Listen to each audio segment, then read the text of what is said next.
안녕하세요. 거짓으로 우리 가족을 농락한 모녀에게 통쾌한 한 방을 날린 60대 여성입니다. 살다 보면 정말 별의별 사람들을 다 만나게 된다지만 제일 무서운 사람이라면 아무래도 겉과 속이 다른 사람이 아닐까 싶은데요. 드러나지 않았던 진실을 마주했을 때 그 소름이란 아직도 잊을 수가 없네요. 끝까지 꽁꽁 숨겨놓고 저희를 농락했던 사람들의 진실을 알게 되고서 전 분노를 참지 못했는데요. 지옥으로 떨어질 뻔했던 저희 가족을 구사일생으로 구출하게 되었던 그때 이야기, 여러분들에게 한번 털어놔 보려고 합니다. 저희 집은 저와 남편, 그리고 첫째 아들과 둘째 딸, 이렇게 네 식구예요. 남편은 젊어서부터 관광업에 종사를 했었고, 결혼하고서 작게 관광 사업을 하게 되었습니다. 처음엔 관광버스 한두 대만 있다 점차 그 규모가 커졌어요. 관광버스가 많아지면서 수학여행이나 단체 관광이나 동호회 모임, 이런 곳에 서비스를 제공했었고요. 그러다 아이들이 학교에 들어갈 무렵부턴 정말 사업이 잘 돼 부족하지 않게 아이들을 키울 수 있었어요. 나중엔 강남에 3층짜리 건물도 매입하고 여기저기 좀 재산도 축적하면서 여유롭게 살았습니다. 아들과 딸은 2살 터울 남매였는데 둘이서 어찌나 성격이 정반대였는지 어릴 적부터 서로 성향이 다른 게 딱 보이더라고요. 저희 집은 첫째 아들이 좀 소극적이고 내성적이었고 오히려 둘째 딸이 배포도 크고 자신감이 넘쳤습니다. 그러다 보니 어릴 적부터 딸은 주변에서도 많은 사랑을 받고 알아서 척척 자기 인생을 개척해 갔지만 아들은 좀 내성적이라 그런지 위축을 많이 하더라고요. 그래서 저흰 아들에 대한 걱정이 참 많았습니다. 그런 아들이 결혼한다고 했을 때 얼마나 저희 부부가 놀랐는지 모릅니다. 20대 후반에 만나는 여자친구와 결혼을 하겠다며 처음 며느리를 데리고 인사를 왔었는데 며느리를 보고서 저흰 더 놀랄 수밖에 없었죠. 어디서 그렇게 성격도 싹싹하고 밝은 애를 만났는지 첫인상부터 너무 마음에 들더라고요. 저흰 그래서 단박에 결혼 허락을 해주었고 그렇게 아들은 20대 후반에 며느리와 결혼을 했습니다. 결혼 후에도 며느리는 저희에게 얼마나 잘했는지 당시 제가 갱년기 때문에 좀 우울증도 있었고 힘들어했는데 그때 딱 며느리가 제 기분을 풀어주곤 했습니다. 어머님, 저희 노래방 갈까요? 어머님이랑 저랑 둘이서 노래방이라도 다녀와요. 이럴 때 시원하게 노래 부르면서 스트레스 풀면 얼마나 좋아요. 우리 가서 신나게 노래 불러요. 노래방? 아유, 됐어. 다 늙은 나랑 가면 무슨 재미니. 나중에 성준이랑 같이 가. 에이, 왜요? 전 어머님하고 가고 싶은데. 어머님, 가요. 가서 속 시원하게 노래 불러요. 그러면 어머님 기분도 훨씬 나아질걸요? 아유, 얼른 가요. 애교 많고 싹싹했던 며느리는 제 기분을 어찌나 잘 알아주는지 며느리와 있을 때면 너무 행복한 일들이 많았답니다. 사실 남편이 관광업에 종사하긴 했지만 워낙 바쁘다 보니 여기저기 놀러 다니지를 못했었거든요. 그런데 며느리가 들어오고 나선 못 가봤던 예쁜 카페나 관광지에도 같이 가보기도 하고 추억도 정말 많이 만들었네요. 제가 중년이 되면서 뱃살도 좀 많이 찌고 살도 올랐었는데 제가 그런 고민을 할 때마다 며느리는 누구보다 제 마음을 달래주곤 하더라고요. 혜영아, 나 요즘 좀 살찐 것 같지 않니? 아유, 전보다 뱃살이 얼마나 많이 나왔는지 모르겠다, 얘. 남들은 운동해서 살 뺀다는데 난 왜 이렇게 안 빠지나 몰라. 보기 싫지? 어머님, 하나도 안 그래요. 나이 들면 나이살이라고 쉽게 찐다잖아요. 아, 그럼 저랑 같이 춤추면서 운동해 보실래요? 요즘은 힘들게 운동 안 하고 이렇게 춤추면서 운동하는 게 유행이래요. 저 따라서 한번 해보세요. 이렇게 며느린 저도 참 잘 챙겼지만 저희 남편에게도 참 잘했습니다. 남편이 약주를 즐겨 했는데 아들 내외랑 같이 밖에서 외식하면서 한 잔씩 할 때면 항상 며느리가 대리기사 노릇을 자처하곤 했습니다. 아버님, 제가 오늘은 대리기사예요. 오늘 어디로 모실까요? 본가로 가면 될까요? 그래, 그래. 어디 우리 며느리 운전 얼마나 잘하는지 보자. 그럼 우리 대리기사님한텐 얼마나 드려야 하나? 아이, 단돈 1,000원에 모시겠습니다.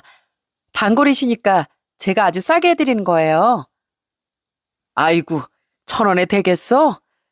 내가 우리 며느리 덕에 오늘도 웃네, 웃어. 그렇게 며느리는 시집 와서 정말 사랑을 많이 받았습니다. 저와 남편은 며느리와 같이 있을 때면 웃음이 끊이질 않았어요. 아들도 결혼하고서 전보다 더 밝아지고 성격도 많이 환해진 것 같아 저희는 너무나 기쁘고 좋았습니다. 거기다 며느린 딸과도 어찌나 잘 지냈는지 모릅니다. 둘이 동갑이라 그런지 마치 친구처럼 정말 친하게 지내곤 했죠. 쉬는 날이면 며느리와 딸 둘이서 같이 커피도 마시고 그러면서 자주 만나는 것 같더라고요. 명절이면 정말 저와 며느리, 딸 이렇게 셋이서 모여서 수다 떠느라 시간 가는 줄 모를 때도 많았고요. 어머, 아가씨 혼자서 머리하러 다녀왔어요? 같이 가야죠. 나도 파마해야 하는데. 아니, 근데 어디서 했길래 이렇게 머리가 잘 됐대요? 나도 거기 가야 되겠다. 그쵸? 아이, 그니까 새언니 내가 같이 가자고 했잖아요. 막 바쁘다면서 시간 없다고 하더니 이번에 했으면 진짜 머리 잘 됐을 텐데. 거기 어디예요? 어머님, 저랑 같이 가요. 어머님도 머리 파마 하셔야 되잖아요. 저랑 같이 가서 파마해요. 아가씨 머리 잘 된 거 보니까 이거 배 아파서 안 되겠어요. 아가씨, 거기가 어디예요? 아이, 얼른 말해봐요. 에이, 맨입으로는 안 되는데. 달달한 커피 한 잔 타주시면 뭐 생각해보죠. 아이, 또 아가씨 내가 커피를 얼마나 기가 막히게 타는데. 딱 기다려봐요. 내가 아주 커피 제대로 타올 테니까. 그렇게 우리 집 재롱둥이였던 며느린 모든 식구들과 참 잘 지냈습니다. 저희 집에서 며느리를 우리 집 웃음보따리라고 할 정도였어요. 늘 유쾌하고 밝고 거기다 배려심도 많아 며느리 주변엔 사람이 끊이질 않았답니다. 아들과도 어찌나 알콩달콩 잘 사는지 한 번 다투는 꼴을 본 적이 없었어요. 그런 아들과 결혼하고서 며느린 손주 한 명을 낳아 행복한 가정을 꾸려가고 있었죠. 보통 결혼하고서 며느리와 크든 작든 불편한 일들이 한두 번씩은 있다던데 전 단 한 번도 며느리와 그런 일이 없었답니다. 주변에선 다들 복받았다며 부러워하곤 했고요. 그러던 어느 날 아들이 결혼하고 6년차 되던 해 어느 날이었어요. 그날은 유난히 날씨가 쾌청하고 맑았습니다. 며느리가 오랜 친구가 대구에서 결혼한다며 거기에 참석하기 위해 손줄 맡기고서 혼자 대구에 다녀오겠다고 했던 날이었죠. 손줄 맡기려고 집에 잠시 들렸었는데 제가 신경 쓸까봐 애 먹을 거부터 저랑 남편 먹을 거까지 싹 다 챙겨왔더라고요. 아유, 뭘 이런 걸 다 챙겨왔어. 결혼식 갈 준비만 하고 오라니까. 이거 다 챙기느라 새벽부터 엄청 바빴겠네. 그나저나 왜 오늘 올라와? 오랜만에 친구들 보는데 친구들하고 한잔 마시고 내일 올라오지. 아니에요. 친구들도 다들 결혼식만 참석하고 일찍 해산한다고 해서요. 금방 결혼식만 다녀오고 바로 올게요. 우리 저녁엔 맛있는 거 먹어요, 어머님. 그래, 알았다. 운전 조심하고 천천히 다녀와. 아인 걱정하지 말고. 그렇게 결혼식에 참석하기 위해 대구로 내려간 며느린 도착하고 나서도 잘 도착했다며 전화가 왔더라고요. 어머님, 저 도착했어요. 아, 근데 오늘 날씨가 너무 덥네요. 구름 한 점 없이 이런 날 진짜 오랜만에 보는 것 같아요. 근데 여기 대구 와 보니까 진짜 좋은 것 같아요. 어머님, 다음에 저희 대구에 놀러 와요. 그래, 대구 좋지. 아, 날도 좋은데 친구들이랑 좋은 시간 보내고 와라. 맛있는 것도 먹고, 우린 신경 쓰지 말고. 그럼 이따 저녁에 보자. 네, 어머님. 결혼식 끝나고 바로 올라갈게요. 그럼 저녁에 봬요. 전 그 통화가 며느리와의 마지막일 거라곤 그땐 상상조차 하지 못했습니다. 그 통화를 끝으로 며느리가 갑자기 연락이 되질 않았거든요. 저녁 시간이 되어도 올라온다 어쩐다 연락이 한 통 없길래 이게 무슨 일인가 생각하고 있었어요. 친구들과 오랜만에 만나다 보니 시간 가는 줄 모르고 수다 떠느라 그럴 수도 있다고 생각하고 있었죠. 그런데 얼마 지나지 않아 정말 충격적인 소식을 듣게 되었습니다. 저녁 시간이 한창 흐르고 난 후에 아들이 전화가 왔더라고요. 아들은 벌벌 떠는 목소리로 오열하며 저에게 말을 했습니다. 전 아들의 말을 듣고 그 자리에 주저앉고 말았어요. 그건 바로 저희 며느리가 큰 사고를 당했다는 거였습니다. 엄마 어떻게 해요? 혜영이가 사고가 나서 수술을 받고 있어요. 지금 병원이에요. 그렇게 아들의 전화를 받고서 저와 남편은 딸에게 손줄 맡기고 바로 병원으로 달려갔습니다.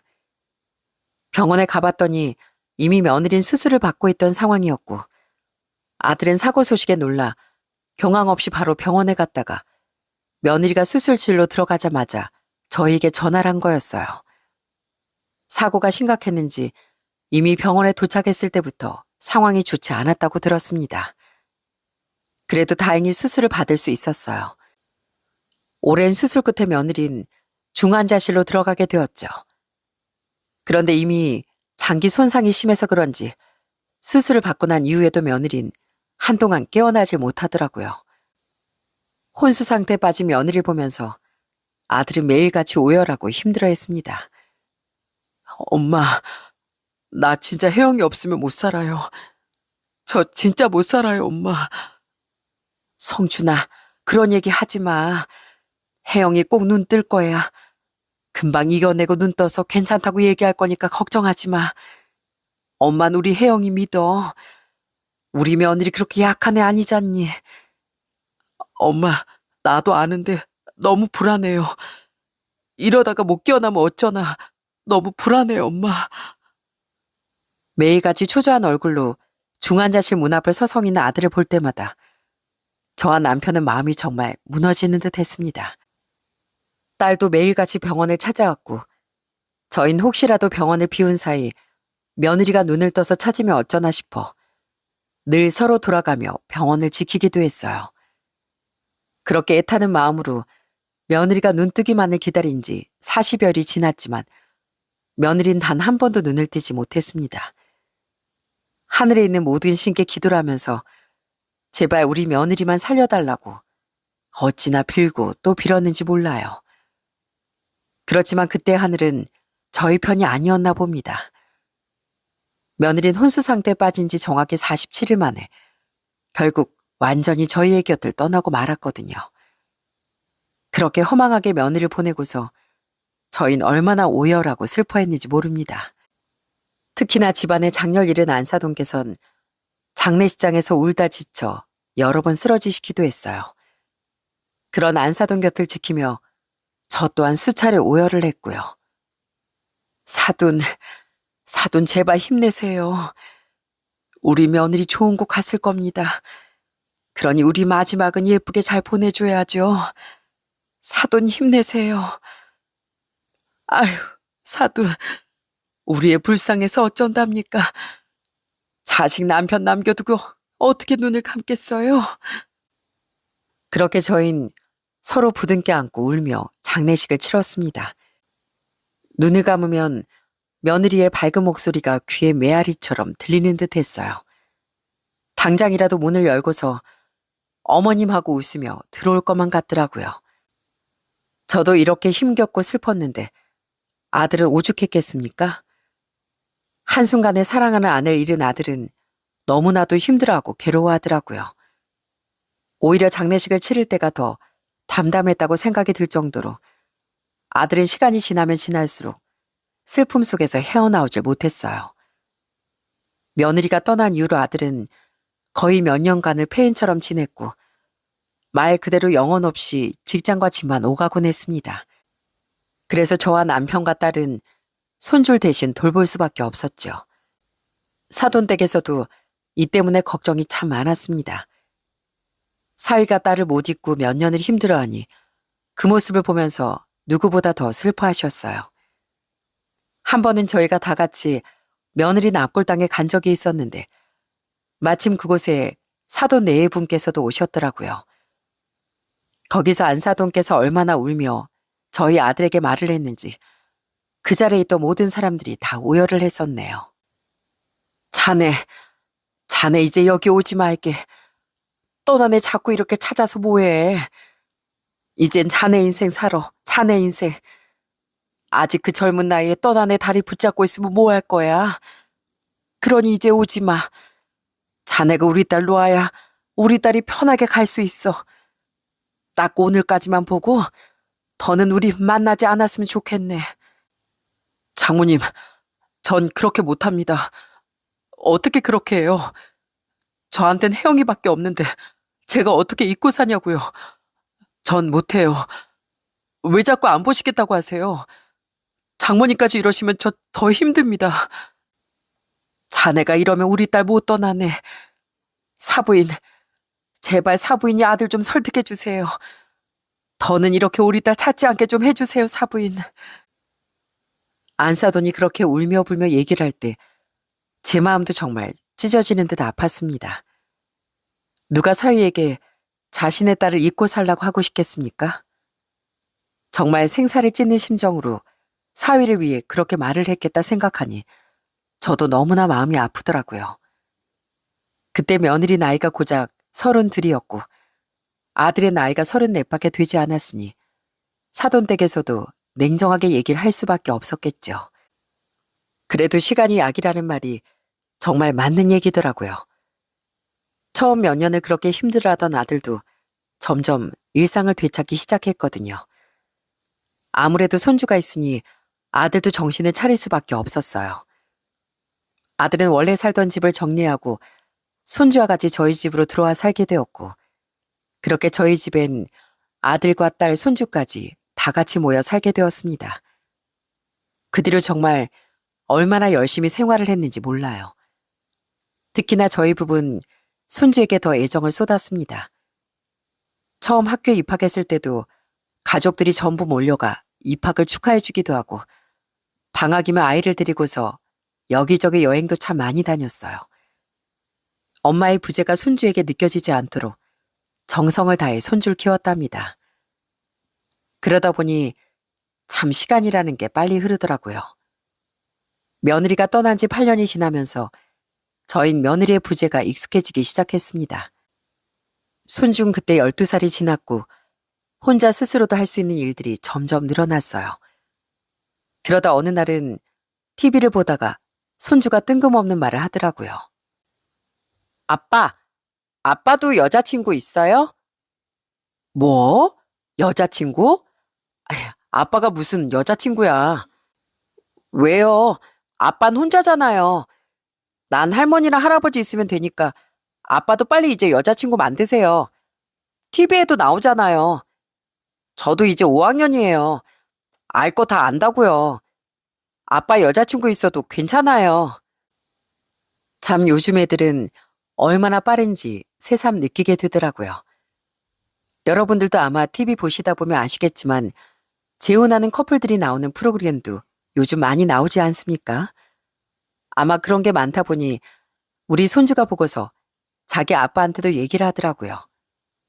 참 기특하면서도 한편 놀랍기도 했습니다. 그런 손주의 말에 아들이 처음엔 좀 당황스러워하더군요. 여자친구 만날 생각은 없다며 처음엔 거절했고요.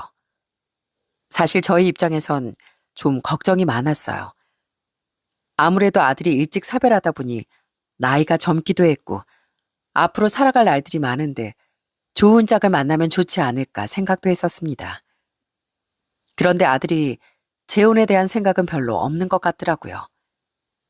그러던 어느 날 제가 친한 지인 8명 정도 되는 모임에 참석했었어요. 거기서 한 지인이 저한테 얘기를 한 게 있었죠. 바로 저희 아들에게 여자를 소개해주겠다는 거였습니다. 예, 성은아, 너 언제까지 네 아들 그렇게 가만히 둘 거야? 이러다 평생 혼자 지내면 어쩌려고 그래? 예, 그러면 안 돼. 그래도 나이가 이제 네 아들 40이 넘었는데 늦지 않게 그래도 여자 만나야 되지 않겠어?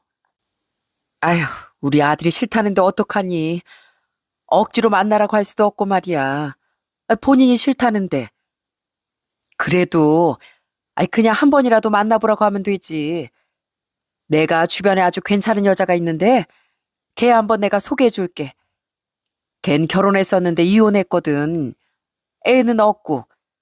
그러니 그냥 부담 없이 한번 만나봐. 어때? 아휴, 그래도 아무리 이혼했다지만 우리 아들은 아들도 있는데.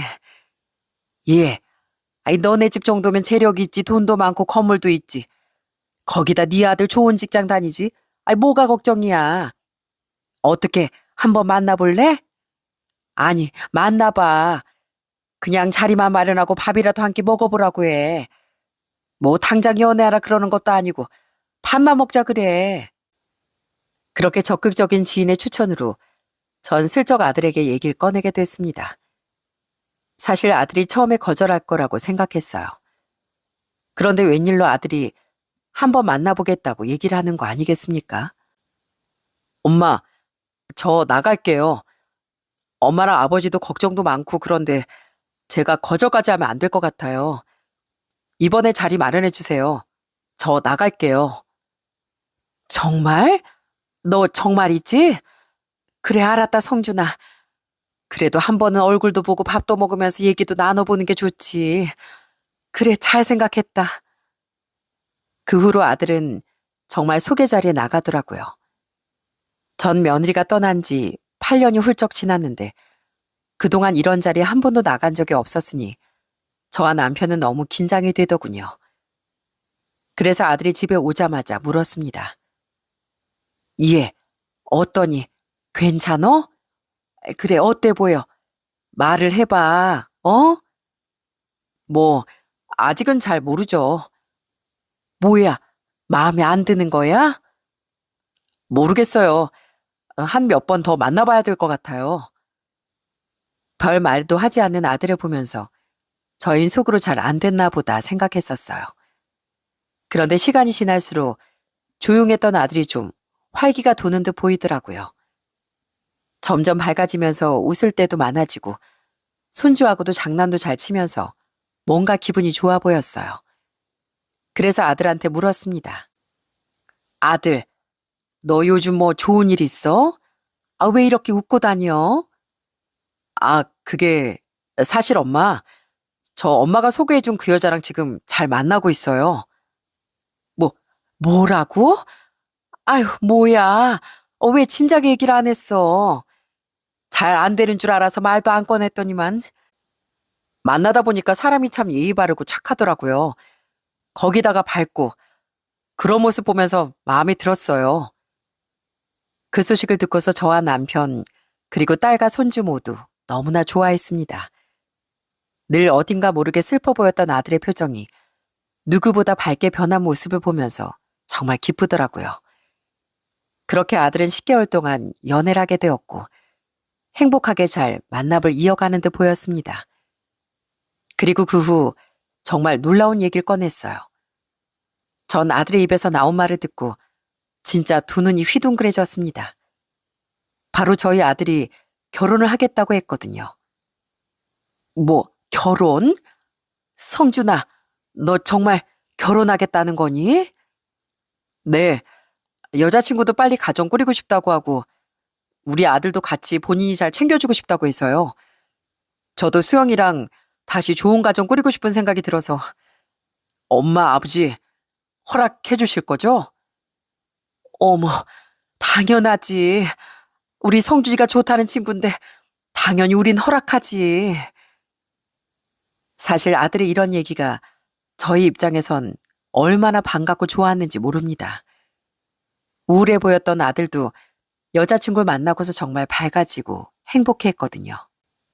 다른 건 몰라도 아들이 큰 슬픔에서 빠져나와 행복한 일상을 보내게 된 것만으로도 정말 좋은 일이라고 생각했습니다. 예비 며느리도 얼마나 착하고 참했는지 몰라요. 처음 인사를 왔을 때부터 왜 우리 아들이 예비 며느리 마음에 들어 했는지 딱 알 수 있었어요. 엄청 단아하고 순해 보이는 인상에 맑고 밝은 웃음이 너무도 예뻐 보였죠. 예비 며느린 광고회사에 다니고 있었고 싹싹하고 예의도 발랐습니다. 거기다 어찌나 손주를 잘 챙기는지 예비 며느리와 아들 그리고 손주 이렇게 셋이 있는 모습을 보면서 정말 한 가족처럼 딱 느껴지더라고요. 같이 밥을 먹는데 예비 며느리가 손주한테 손수 생선 가시를 발라 밥에 올려주기도 했고요. 그러면서 손주를 아주 사랑스럽게 바라보는데 참 그 모습이 너무 보기 좋더라고요. 자, 이렇게 밥 위에 올려가지고 먹으면 꿀맛이지. 어때? 맛있지? 이것도 좀 먹어볼래? 아유, 수영아, 너도 좀 먹어. 내가 챙기면 되니까 얼른 밥 먹어.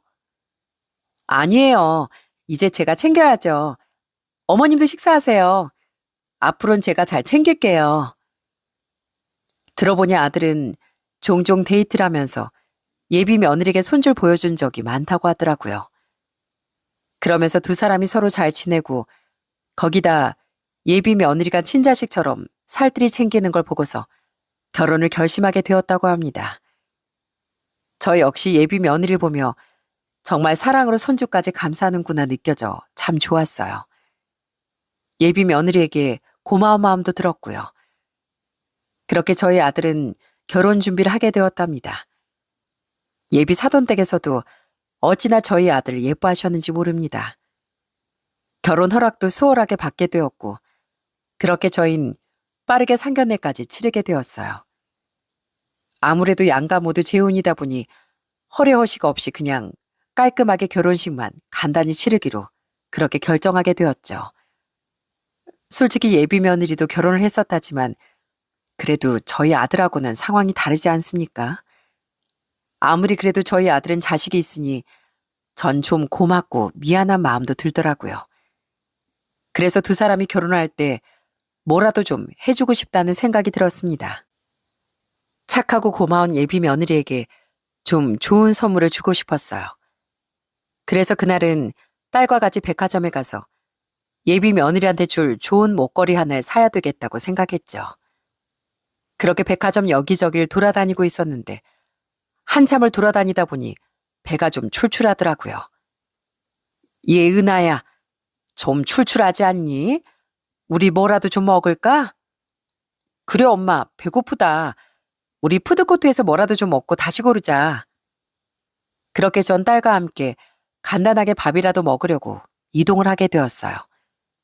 그런데 그 순간 어디선가 낯익은 목소리가 들리더군요. 그래서 딱 쳐다봤더니 그 사람을 보고서 전 너무 놀랐습니다. 그 사람은 다름 아닌 예비 안사돈이었거든요. 예비 안사돈은 전화 통화를 하고 있었는데 좀 크게 웃으며 깔깔대며 통화를 하고 있더군요. 그래서 전화가 끝나면 인사를 해야 되겠다 싶어서 근처에 자리를 잡고 기다리고 있었죠. 그런데 제가 근처에 다가가도 뭐 그렇게 재밌는 말을 하고 있는지 제가 온지도 모르고 통화를 계속하더군요.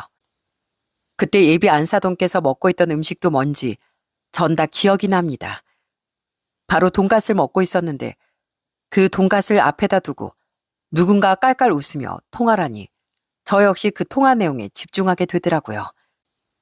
그리고 그 순간 통화 내용을 듣고서 정말 기절초풍하는 줄 알았습니다. 예비 안사돈의 입에서 그런 말이 나올 줄은 상상도 못했어요. 예, 아유 그래. 그 집안이 지금 얼마나 알부잔지 알아? 사돈네가 관광버스 있잖아. 그거 운영해가지고 강남에 3층짜리 건물이 있더라고. 그 시세가 얼만지 알아? 진짜 장난 아니야. 그거 못해도 한 60억은 하고 많겐 100억은 할걸. 아유 그러니까 말이야. 그 예비 사이가 좀 뜰뜰한 면이 있어서 우리 애가 확 휘어잡을 수 있을 것 같다니까. 그래. 조금만 있으면 우리 애 임신하고 애 낳고 하면 그 재산 좀 가지고 올 수 있을 것 같아. 지금 아주 그냥 우리 딸한테 그놈이 홀딱 빠졌다니까 그러네. 그 집안에서도 우리 딸을 얼마나 좋아하는데 자식만 낳으면 이제 게임 끝이지 뭐. 전 순간 그 말을 듣고서 정말 경악을 금치 못했습니다. 지금 도대체 무슨 소리를 하고 있는 건지 분명 저희 집 얘기를 하는 것 같은데 그동안 봐왔던 예비 사돈댁 태도와는 전혀 달랐어요. 그런데 그때 이어서 하는 말을 듣고서 저와 딸은 얼굴이 새하얗게 질려버리고 말았습니다. 우리 사이랑 딸 위장 이혼한 거잖아. 아유, 그 사업만 잘 됐어 봐. 이런 일이 뭐가 있겠어. 사업하다 보니까 세금도 밀리고 그래서 이혼했지 뭐. 우리 딸이 사위를 못 잊어가지고 어쩔 수 있나. 하여간 그 집 재산만 받으면 우리 사위비도 좀 청산하고 그럴 수 있을 것 같아. 보니까 그 집 손주도 있고 재산 바꿔서 그 핑계로 헤어지면 되지 뭐. 한 10억만 받아도 우리 사이랑 다시 합칠 수 있는데 애 낳는 거에 못할 게 뭐가 있겠어. 애 낳으면 아유 애야 뭐 그 집 주고 우리 딸은 나오기만 하면 되지 뭐. 그걸 그 집에서 어떻게 알아. 전혀 모르지. 지금 우리 딸한테 아주 홀딱 빠졌다니까 그러네. 우리 딸이 또 그런 거 안 한 진짜 잘해. 두고 봐. 그 집에서 재산 바꿔서 잘 정리할 거니까. 정말 믿기 힘든 얘기가 자꾸만 들려오니 저와 딸은 입을 틀어막고서 온 몸을 부들부들 떨기 시작했습니다. 이혼했다던 예비 며느린 위장 이혼을 한 거였고 말 그대로 저희 아들을 이용해 먹고 재산을 받으면 다시 전 남편과 합칠 생각이었던 모양이었어요. 그 사실을 모두 알고 나서 너무 화가 나 전 바로 나서려고 했습니다. 그런데 그때 제 팔을 붙잡은 사람이 있었어요. 그건 바로 딸이었습니다. 분노에 차 나서려던 제 팔을 붙잡고서 딸은 서둘러 그 자리를 피하더라고요. 그러더니 한쪽에서 딸이 절 진정시키며 얘기를 꺼냈습니다. 엄마, 잠깐만. 왜? 저 사람들 지금 무슨 소리 하는 거니? 지금 내가 들은 게 맞지? 위장 이혼? 재산? 이게 다 무슨 소리야? 엄마, 정신 차려봐. 일단 지금 가서 얘기하면 안 될 것 같아. 우리가 일단 뒷조사 한번 해보자고. 이러다가 발뺌하면 어쩌려고.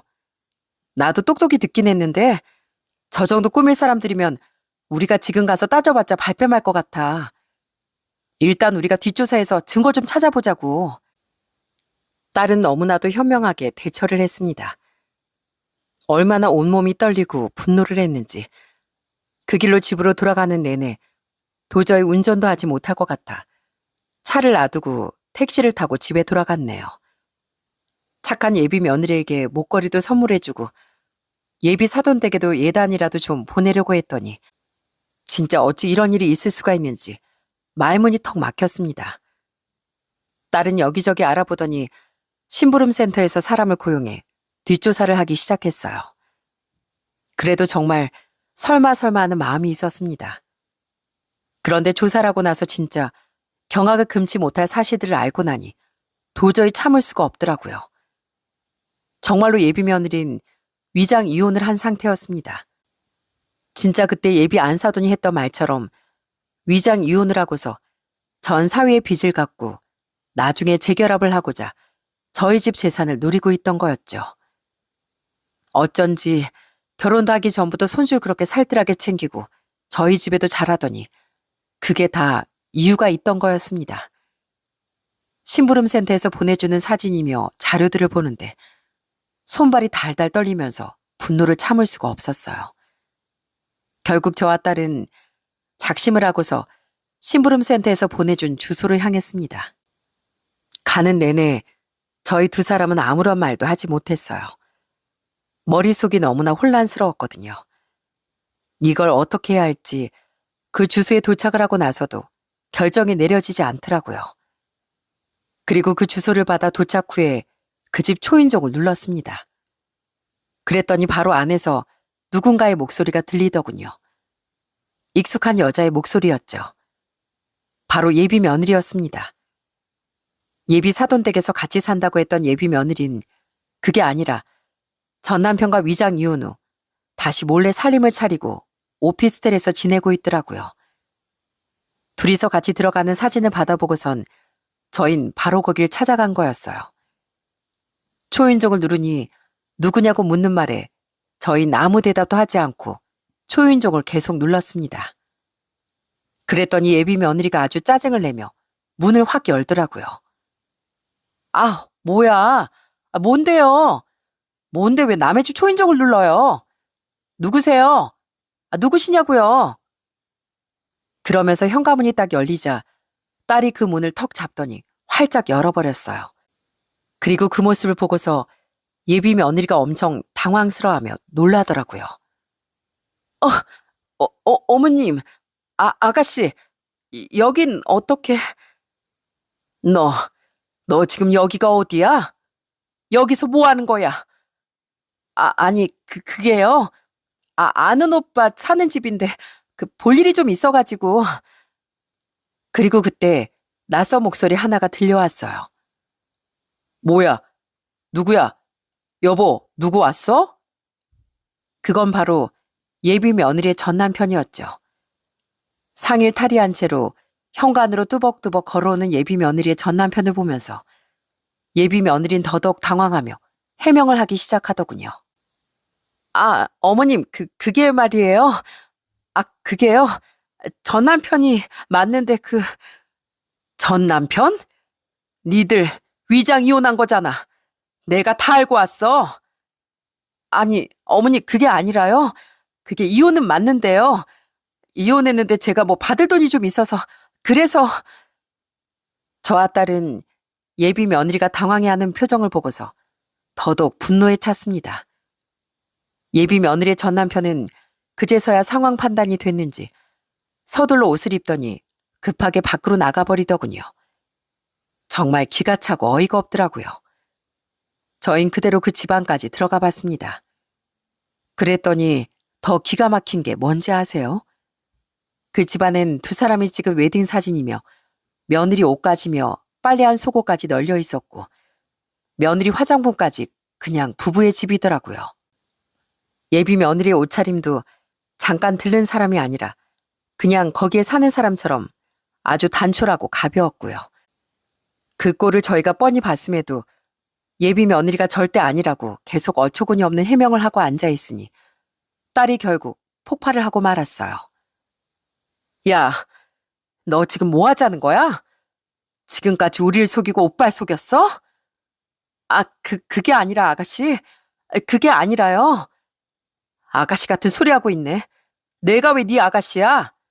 이걸 보고서도 그딴 소리가 나와? 우리가 괜히 여기까지 찾아왔겠니?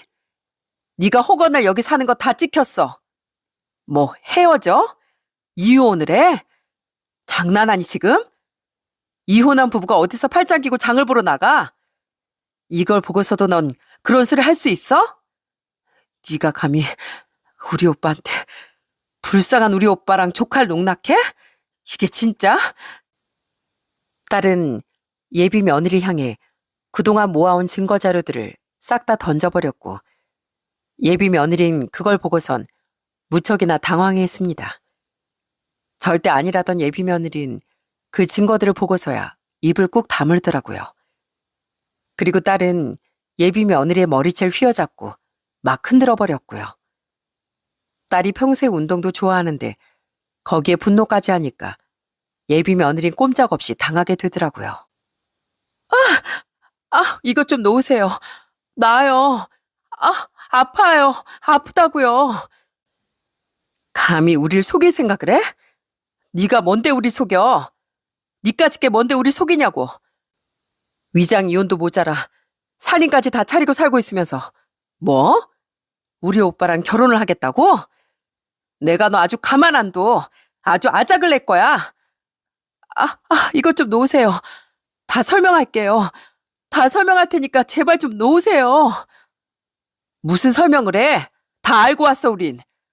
그동안 니들 뒤에서 어떤 수작 벌이고 있었는지, 애초에 우리 집안 재산 보고 접근했다는 것도, 그렇게 결혼 빨리 하고 싶다고 재촉한 이유도 다 알고 왔다고. 사람만도 못한 것들. 어떻게 상처 있는 사람을 이런 식으로 후벼 파. 니들이 그러고도 무사할 줄 알아? 잘 살 수 있을 거라고 생각했어? 절대 용서 못해. 절대! 한참을 그렇게 머리를 잡고서 휘두르던 딸은 울분을 토해내더니 겨우 예비 며느리 머리를 분노로 내팽겨 쳤습니다. 그러자 예비 며느리는 한쪽 구석으로 쓰러지듯 엎드리더라고요. 전 그 모습을 보면서 꾹꾹 분노를 눌러담아 소리를 쳤습니다. 내 아들한테 앞으로 접근할 생각하지 마. 알았니? 모든 사실 다 들통났고 지금까지 니들이 해온 거 정신적 피해 보상 청구할 거니까 그렇게 알아. 어머님, 그게 아니라요. 제가 잘못했어요. 그게 아니라요. 허튼 수작부리 생각하지 말고 이 시간 이후로 우리 아들한테 접근하는 순간 넌 뼈도 못 추릴 줄 알아. 그렇게 저와 딸은 그 오피스텔을 나가버렸습니다. 한참을 머리채가 잡혀있던 예비 며느린 저희가 나가면서 보니 바닥에 엎드려 고개도 들지 못하고 있더라고요. 얼마나 배신감이 컸는지 그 모습이 안쓰럽지도 않았습니다. 나오는 동안에도 정말 분노를 진정시킬 수도 없더라고요. 예비 며느리의 전 남편이란 사람은 어디로 도망갔는지 그 난리가 난 와중에도 한 번 다시 들어오지 않았습니다. 그렇게 찌질한 자식이니 전 와이프가 다른 사람을 속여 사기를 쳤다는데도 별말 없이 살림을 합치고 살고 있었겠죠. 예비 며느리나 그 전 남편이나 도찐 개찐 진짜 한심하기 짝이 없더라고요. 이 사실을 제 아들과 결혼까지 하고서 몰랐다면 어땠을까 생각하니 정말 눈앞이 아찔하더군요. 그런데 모든 사실이 다 들통났음에도 역시나 이 사람들은 철면피에 뻔뻔하게 그지없었습니다. 예비 안 사돈이 나중에 전화가 와서 글쎄 뭘 하는지 아세요? 참, 농담이랍니다. 농담. 아이고, 사돈. 내가 하필이면 백화점에서 지인한테 농담한 걸 들으셨다면서요. 아유, 그거 절대 아닙니다. 그냥 농담으로 난 그냥 자랑하는 듯 한 얘기였는데 그걸 또 오해해서 들으셔서는 농담이에요. 농담이라고요. 사람을 어디서 물러봅니까? 내가 멍청해 보여요? 사람 마음 가지고 이 정도로 농락하니 끝까지 속일 수 있을 거라고 생각합니까? 저기요, 이보세요. 사기를 치려거든 머리라도 똑똑하든가. 이미 다 들통났고 당신 딸 위자료 청구할 거야. 앞으로 인생 더 말아먹기 싫으면 그 입 나불거리지 말고 닥쳐요. 그러고서 전화를 끊었는데도 진짜 분노가 가시질 않았어요. 어떻게 사람이 이런 식으로 사람을 속일 수가 있나요? 어떻게 이런 사람이 있을 수가 있는지 정말 미치고 팔짝 뛸 노릇이었습니다. 자꾸만 오해다 농담이었다 하면서 또 사람을 농락하려고 하는데 결국 제가 다시 연락하면 경찰에 신고하겠다고까지 나오니까 그제서야 다시 연락은 안 오더라고요. 그리고 예비 며느리 역시 저를 찾아와 끝까지 아니라며 발뺌을 했어요. 그 모습이 어찌나 어처구니가 없었는지 모릅니다. 현관문 밖에서 울며 불며 문을 열어달라 얘기 좀 들어달라 하는데 그냥 놔둘까 하다가 마지막으로 문을 열었어요. 그랬더니 예비 며느리가 울면서 문 앞에서 말을 하더라고요. 어머님, 오해예요, 오해. 제가 어떻게 그런 짓을 하겠어요. 전 남편하고는 진짜 헤어지려고 했어요. 근데 너무 끝까지 매달려서 결혼하기 전에 다 정리하려고 했다고요. 정말 죄송해요. 그건 죄송하지만 저 성준 씨를 향한 마음은 진심이에요. 여태 속여놓고선 어디서 진심을 알아달라고 바라니? 너도 참 뻔뻔하다. 너 같은 사기꾼 어떻게 믿으라고 여기까지 찾아와? 너 머리채 또 한번 잡히고 싶은 거니? 그게 아니라면 그 뻔뻔한 얼굴 여기 내밀지 마. 너 또다시 찾아오면 네 머리카락 한 올 한 올 다 뽑아버릴 테니까 다신 찾아오지 말어. 어머님, 어머님. 전 그렇게 예비 며느리였던 그 여자를 밖으로 내쫓아버렸습니다. 마지막 경고를 하기 위해서 문을 연 거였거든요. 그리고선 바로 아들에게 변호사를 붙여 민사로 위자료 청구를 진행했습니다. 모든 사실을 거짓으로 속이고 정신적 피해를 준 그 여자에게 소송을 한 거였죠. 사실 그동안 증거를 찾고 난 후에 아들에겐 바로 사실을 털어놓았어요. 그랬더니 아들은 그날 후로 예비 며느리였던 그 여자에게 파혼을 통보했답니다. 그리고 그 충격이 상당히 컸는지 한동안 아들은 꽤나 힘들어 하더라고요. 전 한참을 힘들어할까 싶어 걱정이 많았는데 그래도 저희 아들은 많이 강해졌더군요. 엄마, 세상 진짜 너무 무섭네요. 다른 사람은 몰라도 나한테 그런 일이 있을 줄 몰랐는데. 근데 엄마 걱정하지 마세요. 저 괜찮으니까. 사실 좀 충격이긴 했는데 그래도 결혼하기 전에 알길 정말 천만다행인 것 같아요. 저 마음 잘 다스릴 테니까 걱정 마세요. 담담하게 말하는 아들의 표정을 보면서 사실 전 얼마나 마음이 아팠는지 모릅니다. 어째서 착한 우리 아들한테 이런 일이 생길 수가 있는지 너무도 안타깝고 또 미안하더라고요. 그 여자를 소개받으라 했던 것도 저였는데 그저 너무 미안한 마음이 들더라고요. 그와 동시에 그 여자를 소개해주겠다고 했던 그 지인에게 분노가 생겼어요. 그래서 전 바로 그 지인에게 따져 물었습니다. 야, 네가 어떻게 나한테 그럴 수가 있어? 걔네 아주 싹 다 사기꾼이더라. 어떻게 그딴 사람을 우리 아들한테 소개해 줄 수가 있냐고. 성은아, 아니 난 몰랐지. 난 그 집이 그런지 몰랐다고. 아이 그냥 이혼한 줄 알았지. 누가 위장 이혼인 줄 알아. 난 정말 몰랐다니까. 몰라? 어쩜 똑같이 뻔뻔하고 염치가 없냐? 지금까지 친한 언니 동생 사이로 지냈다면서 어떻게 그걸 모를 수가 있어? 같이 안 사는 것도 넌 알고 있었잖아. 그런데 그런 집안이 어떤 집안인지 네가 어떻게 몰라? 너도 똑같아. 앞으로 너도 내 얼굴 볼 생각하지 마. 그렇게 전 그 지인과의 인연도 싹 끊어버렸습니다. 솔직히 그 예비 며느리 집안이랑 제 지인이랑 수십 년을 친하게 지내고 거의 절친이라고 했는데 아무리 그래도 모를 수가 없다고 생각을 했거든요. 그래서 모임에서도 아예 퇴출을 시켜버렸답니다. 그 지인이 좀 억울해하긴 했지만 어쩔 수 없다고 생각해요. 다른 거 몰라도 사랑이 아니라 재력을 보고서 접근했다는 건 그 지인도 아는 사실이었을 테니 그 죄가 있다고 생각하고요.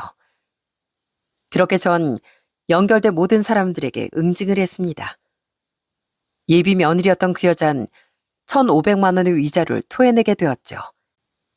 금전적 손해는 없었지만 기망행위가 무엇보다 치밀하다는 점이 받아들여지게 되어 위자료가 책정되었네요.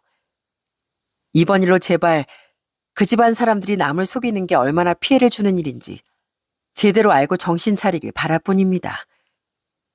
그렇게 아들의 두 번째 결혼은 무려 딱 결혼식 한 달을 앞두고서 파혼으로 끝이 나버렸어요. 사실 아들에게 이런 일이 생겼다는 게 정말 마음이 아팠지만 만약 저희 아들이 그 여자랑 정말 결혼까지 했다고 생각하면 진짜 앞으로 더 씻을 수 없는 상처를 받았을 거라고 생각합니다. 그날 제가 딸과 백화점에 가지 않았더라면 바로 뒤엎어버리려고 했던 상황을 딸이 말리지 않았더라면 이렇게 진실이 밝혀지지도 않았을 것 같아요. 모든 일이 정리가 되고서 하루는 아들과 속 터놓고 얘기를 한 적이 있었어요. 그때 아들이 한 말을 듣고 참 씁쓸했네요. 엄마, 전 아직 재혼할 때가 아닌 것 같아요. 사실 엄마랑 아버지 생각해서 재혼을 해볼까 싶었는데 저 더는 그런 생각 안 하려고요. 앞으로는 부모님 모시고 우리 아들이랑 건강하게 살 생각만 할게요. 그래, 엄마도 너무 욕심이 과했나 보다. 네가 가정을 꾸려야만 다시 행복을 찾을 수 있을 거라 생각했는데 그건 너무 엄마만의 생각이었나 보다. 우리 앞으로는 우리 가족만 생각하면서 그렇게 잘 지내자꾸나. 그래서 지금은 상처를 잘 이겨내고서 다시 일상으로 돌아왔답니다. 아들은 전보다 더 가족들과 시간을 보내려고 많은 노력을 하고 있어요.